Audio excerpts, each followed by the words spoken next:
सुप्रभात। आज हम पंचतंत्र में पढ़ेंगे उसके आगे की कहानी। जो थर्ड पार्ट मैंने थर्ड कहानी सुनाई थी ना, उसके आगे की कहानी सुनाऊंगी। उसकी बात सुनते ही दमनक उसे लेकर शेर के पास आ गया।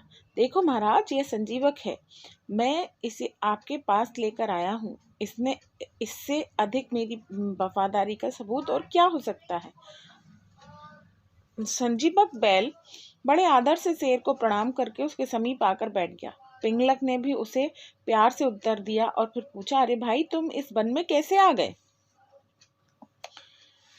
बैल बेचारा सीधा साधा था। उसने आरंभ से लेकर अब तक की सारी कथा शेर को सुना दी। उसके मालिक ने उसे फिर किस प्रकार घायल अवस्था में इस जंगल में छोड़ दिया था। संजीवक की सारी कहानी सुनकर शेर को उसके साथ बड़ी हमदर्दी हो गई। उसने कहा, देखो मित्र, तुम आज से मेरे मित्र ही नहीं, भाई भी हो। आज से तुम अकेले नहीं बल्कि मेरे साथ ही रहोगे, क्योंकि यह जंगल मांसाहारी जानवरों के लिए भी सुरक्षित नहीं है। फिर तुम तो घासाहारी हो। बैल अपने नए मित्र को पाकर अत्यंत खुश हुआ। उस सबसे अधिक खुशी इस बात की थी कि जंगल के राजा से उसकी मित्रता हो गई थी। अब तो वह चिंता मुक्त इस जंगल में रहने लगा था। उसे सबसे अधिक प्यार करटक और दमनक से था, क्योंकि इन दोनों के कारण ही वह शेर तक पहुंचा था। यही कारण था कि इन तीनों की मित्रता दिन प्रतिदिन बढ़ती चली जा रही थी और जानवरों से दूर रहकर ये तीनों मित्र घंटों तक आपस में बातें करते रहते। दूसरी ओर शेर ने भी धीरे धीरे बैल से इतना प्यार बढ़ा लिया था कि उसे एक मिनट के लिए भी वह संजीवक से दूर रहना कठिन होने लगा था। किंतु शेर और बैल की मित्रता करटक और दमनक के लिए भारी पड़ने लगी थी। वे दोनों नहीं चाहते थे कि उनका मित्र बैल हमेशा शेर के साथ रहे। आखिर सबसे पहले तो वह उनका ही मित्र था। फिर भी दोनों राजा के बगैर जंगल में शिकार को भी नहीं जा सकते थे। सच ही कहा गया है कि यदि अच्छा और प्रभावशाली राजा भी फलहीन हो तो लोग उसे छोड़कर दूसरी जगह चले जाते हैं, जिस प्रकार सूखे वृक्ष से पंछी उड़कर चले जाते हैं।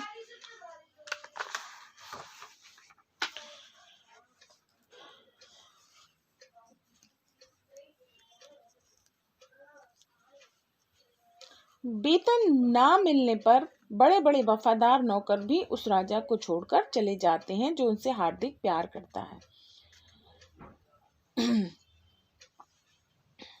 आदमी की बात ही क्या करे। भगवान शिव के घर में भी उन्हीं के सेवक भूखा सर्प उनके पुत्र गणेश के वाहन को ही खाना चाहता है। मोर को भी पार्वती जी का वाहन शेर खाना चाहता है। जब भगवान शिव के घर में यह हाल है तो वे एक दूसरे को खा जाना चाहते हैं, तो फिर संसार की बाकी जगहों पर ऐसा क्यों नहीं होगा। दमनक ने करटक से कहा, भाई, अब यह शेर बैल की दोस्ती सब कुछ भूल गया है। धीरे धीरे इसके सभी साथी इसे छोड़कर चले गए हैं। आखिर कब तक कोई भूखा मरेगा। जब राजा को प्रजा का ख्याल ना हो तो प्रजा का भी कहाँ तक साथ देगी। अब तो हमें भी सोचना पड़ेगा कि हम क्या करें। भाई, यदि हमारा मालिक हमारा कहना नहीं मानता तो हमें उससे कहना चाहिए, ताकि लोग हमें गलत ना कहें। ऐसा कहा गया है। राजा चाहे ना सुनता हो तो भी अपने मंत्रियों द्वारा समझाना चाहिए, जैसा कि अपने ऊपर दोष से बचने के लिए विदुर ने अंबिका पुत्र धृतराष्ट्र को समझाया था। उस घासाहारी बैल को तुम मालिक के पास ले गए हो तो तुमने अपने आप भी अपना बुरा किया है। भाई, मैं यह मानता हूँ कि यह गलती मेरी ही है, मैं मालिक का कोई दोष नहीं, दमनक ने कहा। लेकिन सोचने की बात यह है कि इस स्थिति में हम दोनों को क्या करना चाहिए। करटक भाई, तुम चिंता मत करो, ऐसे अवसर पर मेरी बुद्धि काम करेगी। इसी बुद्धि ने बैल को शेर तक पहुंचाया था। अब यही बुद्धि शेर से बैल को अलग कर देगी। लोग कहते हैं कि धनुष से निकला बाण एक ही व्यक्ति को मारता है और नहीं भी मारता, लेकिन बुद्धिमान की बुद्धि राजा सहित सारे राज्य को समाप्त कर देती है। सो मैं अपनी नई चाल से इन दोनों को एक दूसरे से अलग कर दूंगा।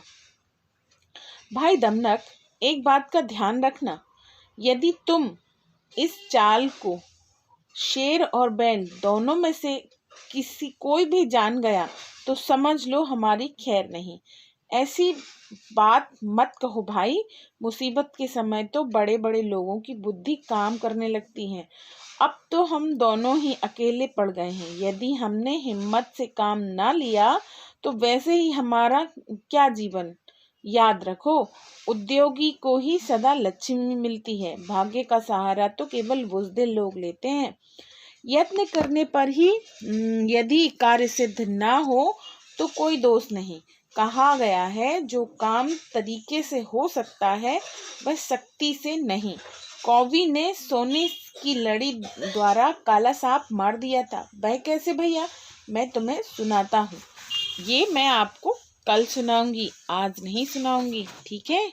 Okay, bye, take care.